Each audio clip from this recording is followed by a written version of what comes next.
Hello again, it's Terri Levine, the guru of coaching from terrilevine.com and coachinstitute.com. So today I'm here to tell you about other mistakes that coaches make.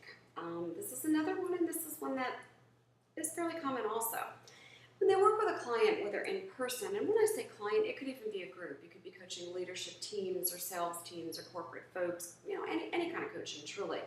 Group of parents. Here's a problem that I see industry-wide, and what I'm giving you is what I see as common denominators and themes. And instead of resisting and saying, well, I don't do that, I want you to take a good look at yourself. Because my whole goal is to better you as a coach, so you have more confidence, you make more money, and you really end up giving to people. So I'm not here to bash you or to say you're doing something wrong. I could share stories about all the mistakes I made as a coach. I just know better now, and so I have the time and the energy and the passion to share that with you just as a freebie, a gift. So here's what happens, is on the session, they don't move the client forward. Not at all. And they get off the phone or in person and they think, well, the client does the work, the client does the work. I fully agree the client has to do the work, 100%.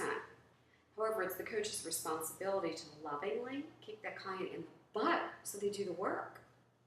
It's somebody who's one of my VIP coaching clients. He won a session, said, you know what, I came up with a second business that I'm really excited about. I said, well, what is that? And they started talking about what I would consider something sort of airy-fairy that was going to change the whole world. Okay, gang, let me just be clear. Nothing that you have is going to change the whole world. I don't know what it is.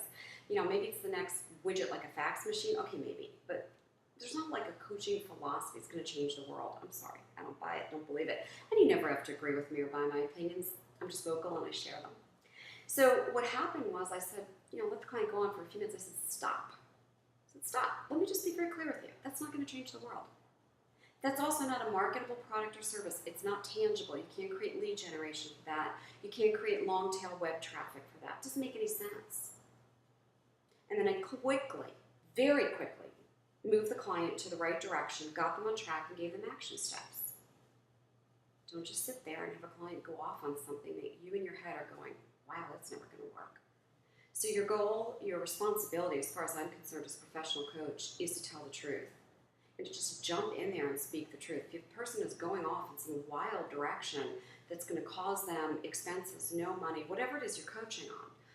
Let's say you're parent coaching and the parent came up with this newfangled way of coaching their kids that isn't going to work. Don't let them go off. So that's my piece of advice for today. Have more coming your way. I hope you're enjoying these. Thanks for joining me.